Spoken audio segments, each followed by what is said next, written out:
ఈరోజు నేను మీకు చెప్పబోయేటటువంటి మాట ఏంటంటే, గేలి చేయొచ్చా చేయకూడదా? అర్థమైందా? ఏం నేర్చుకున్నాం మన బైబిల్ నుంచి? గేలి చేయొచ్చా చేయకూడదా? ఈ యవన కాలంలో ఎక్కువ వచ్చేది ఏంటంటే గేలి చేయటం, ఎగతాళి చేయటం. అర్థమైందా? మిగతా వాళ్ళు ఏం చేస్తుంటారు? ఎగతాళి చేస్తూనే ఉంటారు. ఒకరైనా చేస్తూనే ఉండాలి, ఎవరైనా మళ్ళైనా చేస్తూనే ఉండాలి. మొత్తానికి ఇందులో ఎవరొకరు చిక్కుబడి ఉంటారు. ఎవరైనా మళ్ళైనా గేలి చేస్తుండాలి, మనమైనా ఎవరైనా చేస్తుండాలి. ఆ విషయంలో బైబిల్ ఏం చెప్తుంది, యేసయ్య ఏం చెప్తున్నాడు విన్నామా? కొన్ని క్షణాలు వినడానికి అందరూ కూడా మీ మైండ్ అంతా కూడా దగ్గర తెచ్చుకొని జాగ్రత్తగా దేవుని మాటలు విందాం. మరి కీర్తన గ్రంథము అనే గ్రంథము బైబిల్లో ఉంది. ఈ కీర్తన గ్రంథంలో మరి మొదటి ఒకటవ కీర్తన చూస్తే మొదటి వచనంలోనే ఒక మాట ఉంది. పిల్లలు యవనస్తులారా వింటున్నారా? మొదటి కీర్తనలో ఒకటో వచనంలోనే ఒక మాట ఉంది. ఏముందంటే, యవనస్తులారా ఈ మాట మీరు వినాలి, చెప్పాలి, బాగా వినాలి, బాగా తెలుసుకోవాలి కదా. కాబట్టి ఈ మాట ఇంట్లో అమ్మ చెప్పలేదు, నాన్న చెప్పలేదు, నాన్న చెప్పలేదు, అవ్వ చెప్పలేదు, ఇక ఎవ్వరు చెప్పని మాట యేసయ్య చెప్తున్నాడు. ఏమని చెప్తున్నాడంటే, దుష్టుల ఆలోచన చొప్పున నడవక. ఎలా నడవకూడదు? దుష్టుల ఆలోచన చొప్పున నడవక. దుష్టుడు ఏం చేస్తారు? మనం వెళ్ళి ఆడుకుందాంరా, ఆడుకొని మనము అక్కడ ఎవరి దగ్గరైనా డబ్బులు మనం దొంగతనం చేద్దాంరా, వాడిని కొట్టి వాళ్ళ దగ్గర తీసుకుందాంరా, అక్కడైనా వాళ్ళ దగ్గర అలా చేద్దామని ఆలోచిస్తూ ఉంటారు. ఎవరి దగ్గర అడిగి తీసుకొని తర్వాత నువ్వు నాకు ఇప్పుడు ఇచ్చావు అని చెప్తావురా అనేటట్లుగా చేస్తారు.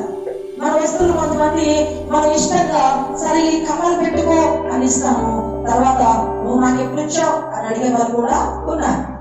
కాబట్టి కనుక దుష్టుల ఆలోచన ఎప్పుడు కూడా చెడ్డగానే ఉంటుంది అన్నమాట. దుష్టుల ఆలోచన చెప్పు నడవక, పాపుల మార్గం నిలవక. ఎక్కడ నిలబడకూడదు?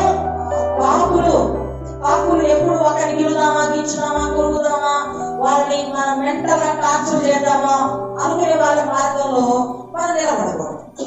అవేనా దుష్టుల ఆలోచన చెప్పు నడవక, పాపుల మార్గం నిలవక, అపహాసులు కూర్చున్న చోటన కూర్చుండగా. అపహాసులు తమిళ ఏముంది? ఆ మాట చదవండి. நடவாமலும் பாவிகளுடைய வழியில் இல்லாமலும் பரியாசக்காரர் உட்காரும் இடத்தில் உட்காராமலும். పరిహాసం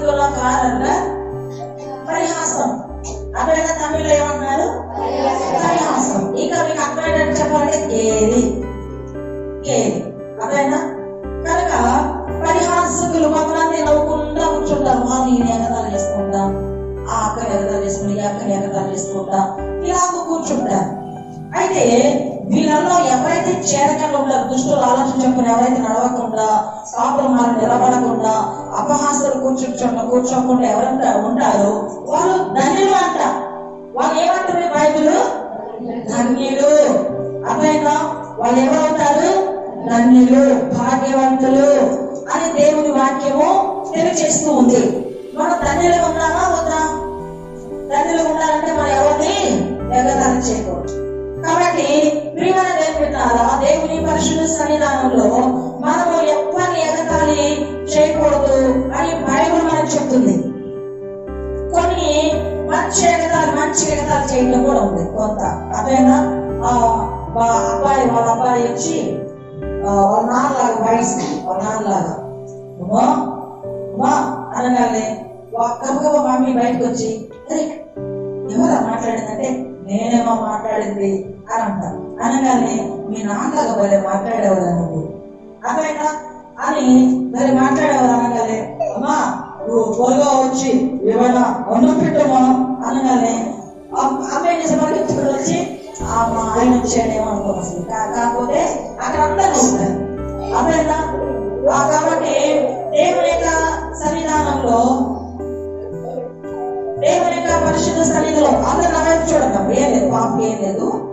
అందరూ చూడండి, దేవుని యొక్క పరిశుద్ధ సన్నిధానంలో ఎంతో చక్కగా అక్కడ మిమిక్రీ చేస్తుంటారు. ఏం చేస్తుంటారు? మిమిక్రీ. అమ్మమ్మలాగా, అదైనా ఎవరిలాగా? అమ్మమ్మలాగా ఎక్కడ చేశారా మీరు? మిమిక్రీ చేశారా? ఇంట్లో ఎప్పుడు చేయలేదా? తాతలాగా చేశారా? తాత వచ్చి అమ్మ కొంచెం నేనే అమ్మ అన్నాడు. ఆ మాట అనేసి ఏం చేస్తాము? నవ్వుతా ఉంటాం. తాత ఇలా కట్టాడు మా తాత అది. ఇంట్లో హ్యాపీ, అప్పుడు హ్యాపీగా ఉండొచ్చు. అలా మాట్లాడితే ఇంట్లో ఫ్యామిలీ అంతా కూడా బాగా హ్యాపీగా ఫీల్ అవుతూ ఉంటారు, బాగా హ్యాపీగా సంతోషంగా ఉంటారు. అయితే మంచికి అది వాడచ్చు. ఏం వాడచ్చు? మంచికి వాడచ్చు, కానీ చెడ్డదానికి మనం వాడకూడదు.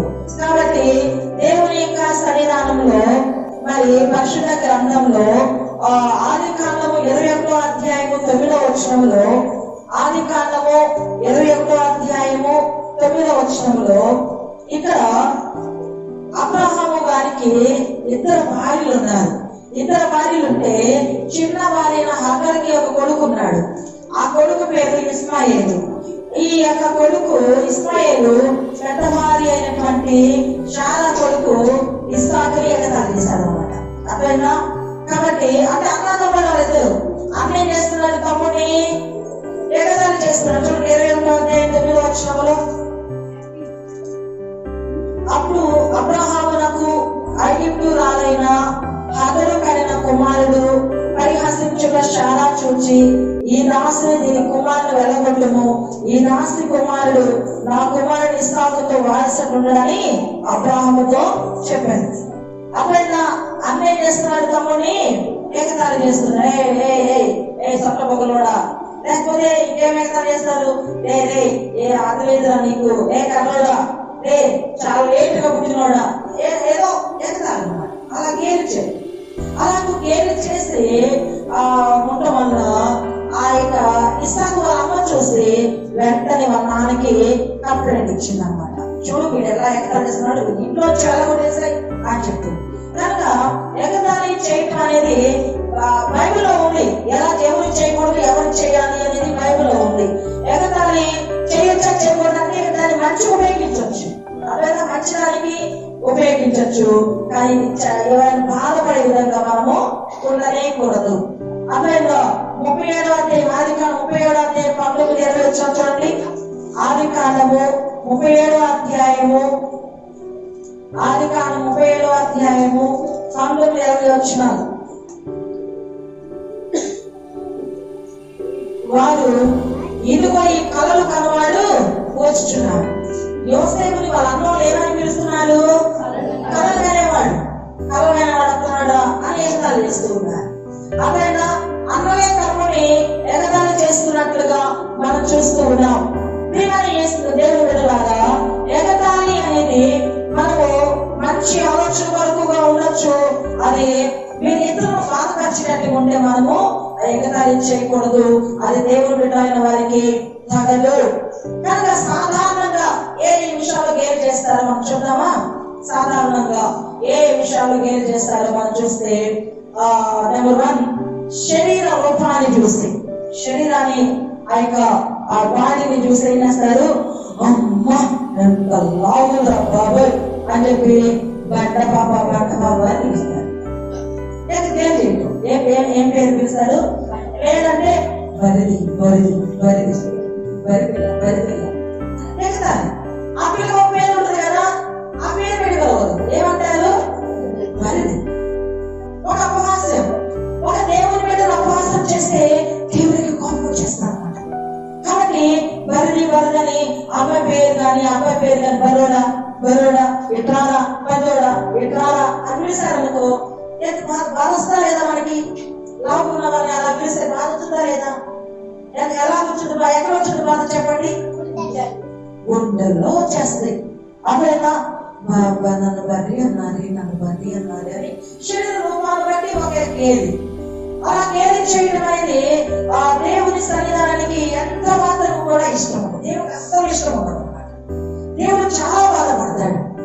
కనుక దేవుని విధమైన మనకి దేవుడు ఏం చెప్పాడంటే అపహాసకులు కూర్చునే చోట నువ్వు కూర్చోవద్దు. అంటే ఎవరైనా గేలు చేస్తుంటే నువ్వు ఆ స్థలంలో కూర్చోనే కూడదు.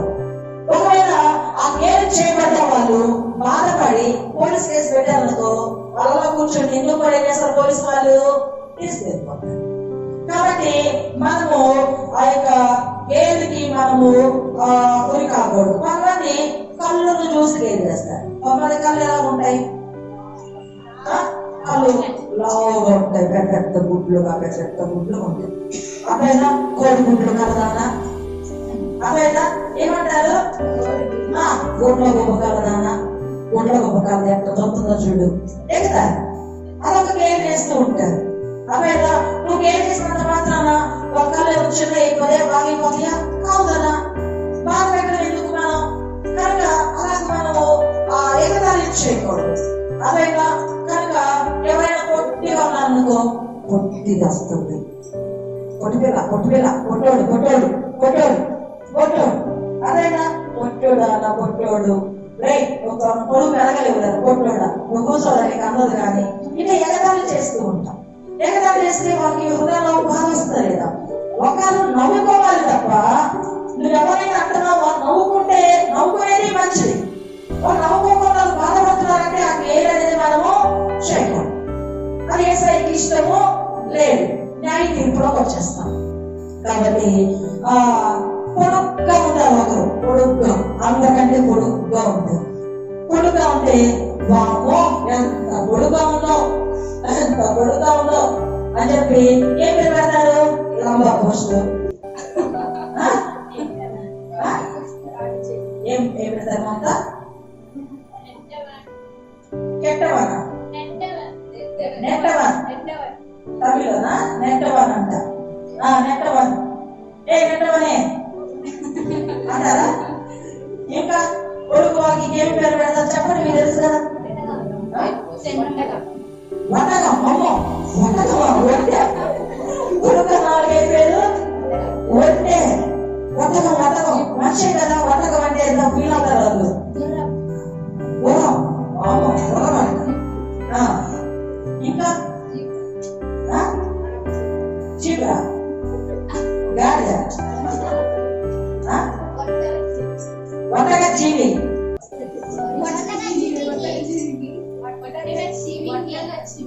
వట్టగా చివికే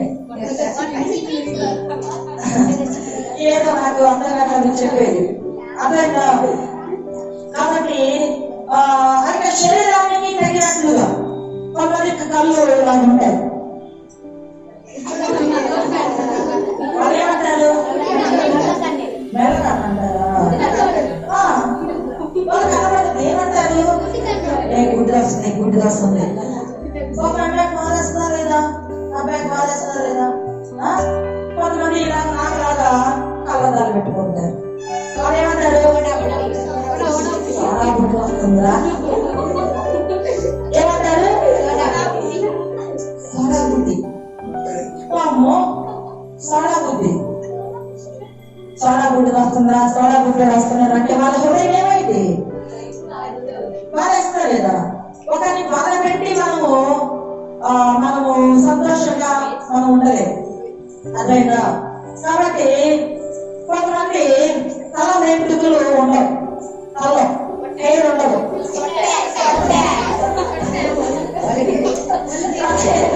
ఏమంటారు సొట్టె, ఒలకమంట, ఒలకమంట అంటారా,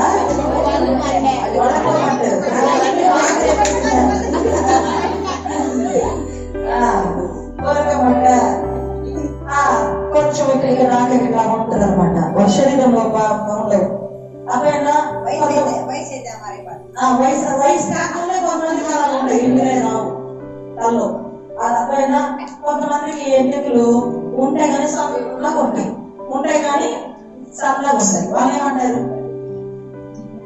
వెంట్రుకలు ఉంటాయి తల్లో కానీ సన్నగా ఉంటాయి, తీసుకురా ఉంటాయి. ఏమంటారు మీకు స్కూల్ ఎప్పుడన్నా నాకు పిలిచారు ఎవరైనా, ఎవరైనా చూసారా? ఓకే. కాబట్టి ఈ విధంగా తల వెంట్రుకలు లేకుండా ఒక పాస్టర్ గారు బైబిల్ ఉన్నాడు. అలా ఇటుకు లేవు ఆయనకి. ఆయన గురించి బైబిల్ చెప్తుందంటే రెండవ రాజుల గ్రంథము 2వ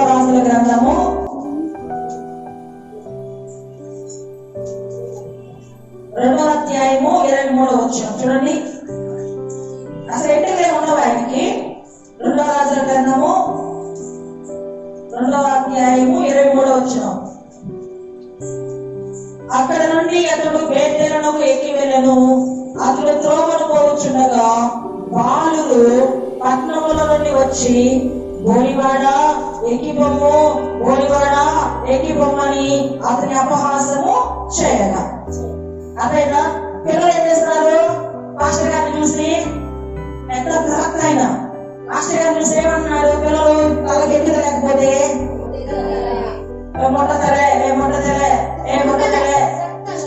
సొంతతల అంటే కొంచెం ఉంటాం అన్నమాట. అదేనా మీ తల్లి ఏమన్నా చదవండి, చదవండి. அவன் அவ்விடத்தை விட்டு பெத்தலேக்கு போனான். அவன் வழி நடந்து போகையில் பிள்ளைகள் பட்டணத்தில் இருந்து வந்து அவனை பார்த்து மொட்டை தலையா ஏறிப்போ என்று நிந்தித்தார்கள்.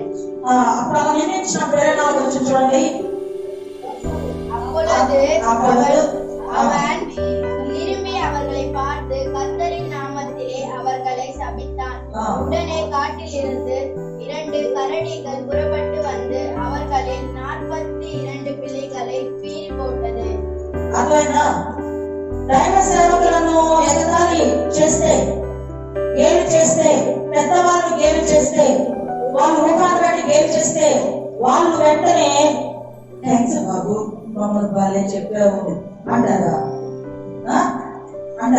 థ్యాంక్స్ బాబు, థ్యాంక్స్ నాయన, వాళ్ళు చెప్పావు నాన్న, నా మొట్ట తల అని అంటారా? అప్పుడు ఆ పాస్టర్ గారు, ఎలీషా పాస్టర్ గారికి ఏమొచ్చింది? కోపం వచ్చింది. 42 మంది పిల్లలు అందరూ కలిసి బోడివాడ ఏ మొట్టదరా ఉండేసరికి కోపం వచ్చి వెంటనే అందరూ చచ్చిపోలేదాకా అని క్షమించేసరికి ఏమైందో తెలుసా? వెంటనే ఎలుగుబంట్లో చేయంట కరడి. అదేనా ఎలుగుబంట్లో చేసి వాళ్ళందరూ చీల్చివేసి 42 మంది పిల్లలు చంపేసి. అంటే ఎగతాళి చేస్తే వచ్చే ప్రమాదం ఏంటో బైబిల్ చెప్తుంది అన్నమాట. ఏదో ఎగతాళి చేసి నవ్వుకుంటే సరిపోదు, చాలీగా ఉంటే సరిపోదు అనుకుంటున్నాం. ఎగతాళి చేస్తే భయంకరమైన ప్రమాదాలు వస్తాయి, భయంకరమైన శోధనలు వస్తాయి. కాబట్టి మనం జాగ్రత్తగా ఉండాలి. దేవుని పరిశుద్ధ సన్నిధానంలో లడ్డుగా ఉన్న వాళ్ళు ఎగతాళి చేయకూడదు. అమ్మాయి ఒకవేళ మన అందరూ లడ్డుగా ఉంది అంటున్నారు, ఎందుకు బ్రతకడం అని ఏదైనా సొసైటీ ఎలా చేస్తున్నాము? ఎవరు కారణం? ఎవరన్నారు? వాళ్ళే కదా. లేకపోతే కొంతమంది నల్లగా ఉంటారు, వాళ్ళ పేరు నెల అని పెట్టుంటారు, నెల అని పెట్టుంటారు. నల్లగా ఉంటారు కానీ నెల అని పెట్టుంటారు. అదే వెంటనే అమ్మాయిని చూసి ఏ నల్లదాన రంగులు బట్టి నువ్వు అలా అంటున్నావు, రంగు మారదు కదా. కనుక నల్లగా ఉన్నా యేసయ్య చేశాడు కదా, నల్లగా ఉన్నా ఎవరు చేశాడు? మమ్మీ యేసయ్య చేశాడు కదా. తెల్లగా ఉన్నా యేసయ్య కదా చేశాడు. కాబట్టి ఎలా ఉన్నా ఎలాంటి వాళ్ళైనా వాళ్ళు ఖరీదు అని ఏ బొగ్గు అక్కడ వాళ్ళు ఏమని పిలుస్తారు? ఏ బొగ్గు కాదు బొగ్గు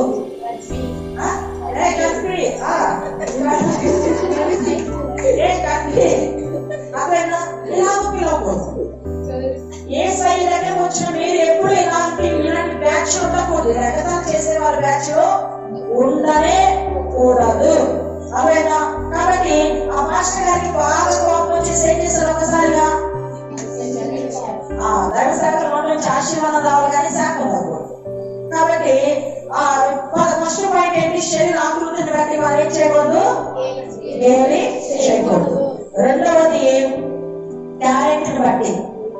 టాలెంట్, మనకి బాగా మాట్లాడే టాలెంట్ ఉంది, బాగా చదివే టాలెంట్ ఉంది, అదేనా గుర్తుపెట్టుకునే టాలెంట్ ఉంది. అన్ని ఆలోచనలు అనుకున్నాయి, కొంతమంది గుర్తుపెట్టుకోలేదు. అదేనా గుర్తుపెట్టుకోలేదు. మతి మరుపు ఎక్కువ ఉంటుంది. మతి మరుపు ఎక్కువగా ఉంటే ఏం చేస్తాడు? మతి మరుపు దానా అని ఎగతాళి చేయకూడదు. అదైనా ఎగతాళి చేసి వాళ్ళని అలా బాధపరచకూడదు. కాబట్టి దేవుని యొక్క సన్నిధానంలో మనము బహు జాగ్రత్తగా ఉండాలి. మూడవది ఏంటంటే, ఆడవాళ్ళు ఎక్కువ మంది ఉంటారు. వాళ్ళలో మగవాళ్ళు ఎవరైనా ఒకరు ఉన్నారనుకో, మగవాడు ఉన్నాడు మన మధ్యలో,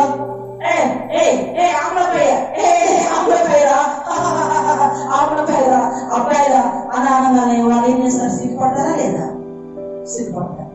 ఆడపిల్లలు తక్కువగా ఒకే అమ్మాయి ఉండి అందరు మగపిల్లలు ఉన్నారనుకో, బొమ్మల పోతే ఏమంటారు? బొమ్మల పోతే నమ్మ కూడా ఇది అని కాదు. ఎక్కువ ఎవరు ఉంటారు? వాళ్ళు ఏం చేస్తారు? తక్కువ ఉన్న వాళ్ళని కేర్ వేస్తూ ఉంటారు. అలా ఎప్పుడు మనము కేర్ చేయకూడదు. అదే కనుక రెండవది పేరుతో కేర్ చేయటం. పేరు ఏదైనా పేరు ఉందనుకో, ఆ పేరుతో ఏం చేస్తాం? ఎవరైనా పేరు పెడతామా అని ఉందనుకో, ఉంటుందా లేదా? అక్కడ పేరు పెట్టమా అని ఉందనుకో, ఏం చేస్తాం? పెంట నువ్వు ఫస్ట్ పెంట వస్తుందని అక్కడ కేర్ చేస్తుంటాం.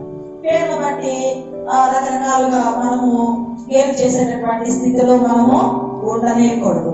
కనుక దేవుని యొక్క సన్నిధానంలో మనము ఇప్పుడు ఇక మూడవది ఏంటంటే, హై లెవెల్ అంటే మన ఇల్లు పెద్దగా ఇల్లు ఉందనుకో, ఎవరైనా చిన్న ఇల్లు ఉందనుకో, అవేనా మీకు మాడే లేదు, మీకు ఇల్లే లేదు, ఏమీ లేదు, మీరంతా తక్కువ, అలా కేర్ చేయాలి.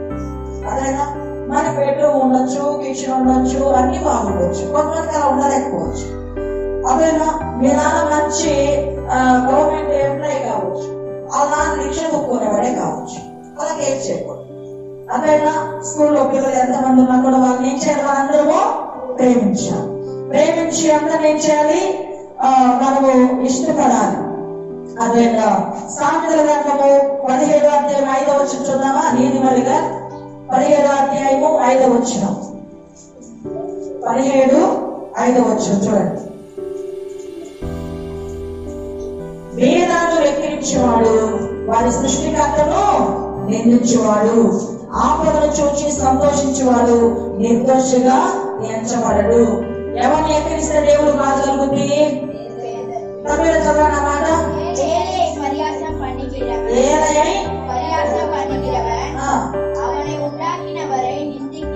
అదేనా వేదనను వెక్కిరించేవాడు ఎవరిని నిందిస్తున్నట్టు? దేవుని ఎక్కిరిస్తున్నట్టు. అదేనా ఎవరైనా స్కూల్లో ఫీజు కట్టలేకపోయారు అనుకోమా, నువ్వు కట్టేసావు, కట్టలేదన్నాను ఎవరైనా మీరు ఫీజు కట్టలేదురా, మిస్త్రిని నిలబెట్టిందిరా, ఏమైనా ఫీజు కట్టలేదంట అనగా అమ్మాయి ఏం చేస్తుంది? పాపం ఇక్కడ ఏమీ లేదు కదా అమ్మాయికి, అమ్మ చాలా ఫీల్ అయిపోతా ఉంటుంది, ఫీజు కట్టలేదు, మా అమ్మని అడిగితే ఏమి లేదంటుంది అని. అబ్బాయి ఏదో నోట్స్ కొనుక్కోలేదనుకో, నోట్స్ లేదు, మీ సోదరు అడుగుతా ఉంది నోట్స్ ఎందుకు లేదు, నెక్స్ట్ నోట్స్ ఏంటి అమ్మాయి ఒకే నోట్స్ లో మ్యాథ్స్, ఇంగ్లీషు, అదే తమిళ్ అన్ని ఒకే నోట్స్ లో రాస్తాం, సోషల్ సైన్స్ అన్ని రాస్తూ ఉంటే ఏంటి ఈ నోట్స్ అని టీచ్ చేసి అలా విసిరేసింది ఈ అమ్మాయి నోట్స్ కాలేదురా, అయ్యో నోట్స్ ఎంత 100 రూపాయలు వచ్చు కదా అని తల్లిస్తుంది. అదేనా ఎవరైనా బాక్స్ లో అమ్మ తెచ్చుకుంటారు, అమ్మలో పోతారని తైరు సాధం అనుకో, తైరు సాధం ఎగుతారు. అదేనా తైరు సాధం నువ్వేమో చికెన్ మటన్ తెచ్చుకున్నావు, డబ్బుగా పడేది, అదేనా నాకేమి లేదు. అక్కడ పేదలను ఎక్కిరించేవాళ్ళు అపాసన చేసినట్టు, ఎవరిని ఎక్కిరించినట్టు? సృష్టికర్తను ఎగతాళి చేసినట్టు. కనుక మన సృష్టికర్తను ఎగతాళి చేయకూడదు. తర్వాత ఎన్నో పాయింట్లు వస్తున్నాయి ఇప్పుడు? 4వ 5వ వయసును గురించి, అదే దేని గురించి?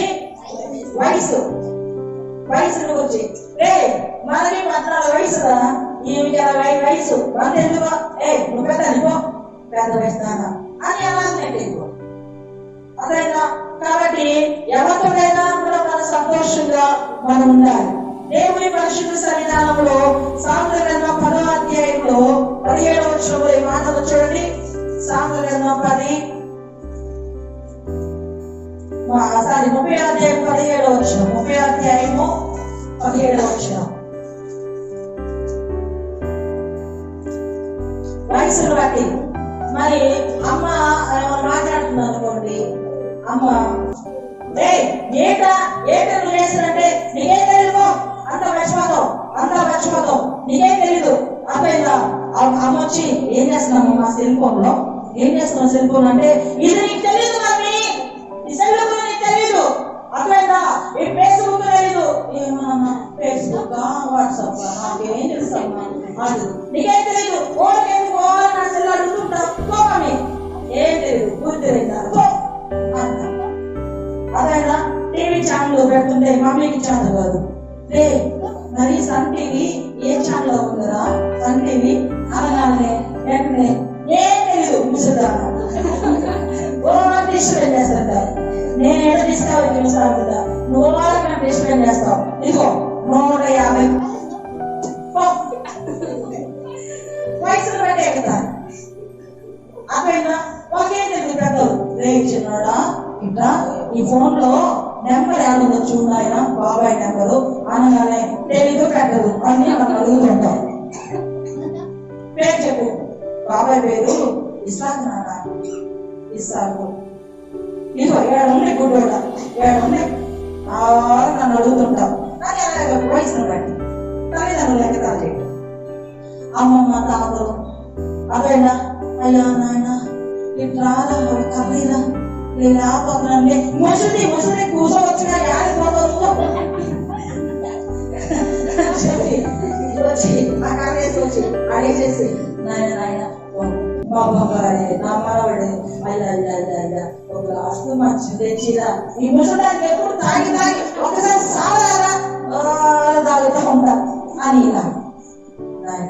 నాయన ఒక అక్కడికి వెళ్ళి అయ్యా అవకాశం అయ్యా అక్కడికి వెళ్ళి ఆకు అక్క తెచ్చి నాయన నోరంతా బాగుంది కదా అనగానే ఓ ముసలానా ఇదిగో ఎన్నిసార్లు తెచ్చిచ్చాడు, పొద్దు తెచ్చిచ్చా రాత్రి తెచ్చిచ్చా ఇక అని తెచ్చిన అంటే డబ్బులు పెట్టి అని ఇలాగ. కానీ ఇక్కడ బైబుల్ ఏమో చూడండి 10వ అధ్యాయం సాధారణ 10వ అధ్యాయం 17 వచ్చిన తండ్రిని అపహసించి తల్లి మాట వినొల్లని వారి కన్ను లోయ కాకులు పీకును పక్షిరాసు పిల్లలు దాన్ని తీరును. అమ్మో తల్లిదండ్రులు ఎగతాలు చేస్తే ఏమైందంట, లోయ కాకులు కళ్ళు బిగుతాయి అంట, నరకానికి వెళ్ళిపోతాం. తల్లిదండ్రులపై అపహాసం చేస్తే వాళ్ళు ఏదైనా చెప్పినప్పుడు మమ్మీ నీకు తెలియదు కాదు నేను చెప్తాను మమ్మీ అని చెప్పి ఏం చేయాలిరా వెంటనే ఇలా తీసి మమ్మీ ఇదిగో ఈ చాలు మమ్మీ ఈ చాలు ఇలా పెట్టుకోవాలి మమ్మీ అలా చెప్పాలి. అలా ఎగతాళి చేయకూడదు. కనుక తల్లిదండ్రులను మనం అపహాసం చేస్తే మన కళ్ళు ఎవరు బిగుతారట, లోయ కాకులు బిగుతారట. కనుక మనం చాలా జాగ్రత్తగా మనము ఉండాలి. కనుక ప్రియమైన దేవుని బిడ్డలారా మనము అపహాసము చేసేటటువంటి రీతిలో మనము ఉండనే కూడదు, అపహాసము చేయనే కూడదు. అది ఎవరికి నచ్చదు.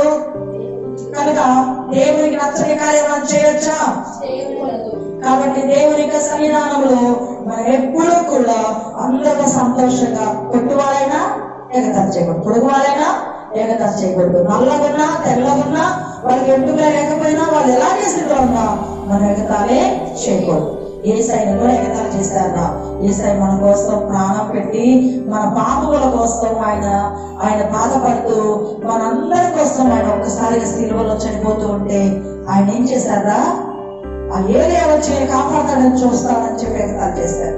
రకరకాలుగా ఆయన కళ్ళు కట్టేసి ఆయన భారీ ఎవరు కొట్టాడో చెప్పు అని అపహాసం చేశారు. యేసయ్య మన కోసం అపహసించబడ్డాడు. కానీ యేసయ్య ఏ రోజు ఎవరిని అపహసించలేదు. యేసయ్యలా ఉంటావా? ఎవరిని గేట్ చేయకుండా ఉంటావా? అదేనా నీ దగ్గర 4 రూపాయలు ఉన్నాయి, నీ ఫ్రెండ్ దగ్గర డబ్బులే లేవు, ఎక్కువ నీవు నాకు వద్దు కూడా నువ్వు నాతో వద్దు, డబ్బున్న వాళ్ళు డబ్బు ఎవరి దగ్గర వాళ్ళు తీసుకుని పోతాడా అని అనుకో. మన జాగ్రత్తగా ఉండాలి. రావడం చెప్పి ప్రార్థిస్తున్నాం. యేసయ్యా నేను ఎగతాళి చేశాను ఇంతవరకు అని ఎవరైనా అమ్మను కానీ అవ్వను కానీ తాతను కానీ నాన్నను కానీ మనం గేలి చేస్తున్నట్లయితే క్షమాపణ అడుగుదాం. లేకపోతే ఎవరి చేత మనం గేలి చేయబడుతూ ఉంటే ప్రభువా వాళ్ళని గేలి చేస్తున్నారు, వాళ్ళని క్షమిస్తున్నాను ప్రభువా అని ప్రభు సన్నిధానంలో మనం ప్రార్థన చేసుకుందాం. ప్రేమైన యేసు రాజా మీకు వందనాలు, హృదయపూర్వకమైన స్తోత్రాలు. ఇటు గొప్ప కృపను మీరు మాకు ప్రసాదించారు నాయన. నీ బిడ్డలను నాయన జ్ఞాపకం చేసుకోండి, మీరు ఆశీర్వదించండి. నీ యొక్క ఉన్నతమైన కృప సమాధానము మీ బిడ్డల ఉంచండి. గేలి చేయకుండా, గేలి చేయబడకుండా బిడ్డలను ఆశీర్వదకరంగా మార్చమని ఈ యొక్క వారంలో ఇంతమంది బిడ్డలను తీసుకొచ్చినందుకు కృతజ్ఞతలు స్తోత్రములు చెల్లించుకుంటూ యేసు నామములో ప్రార్థించి పెట్టుకుంటున్నాము తండ్రి. ఆమేన్.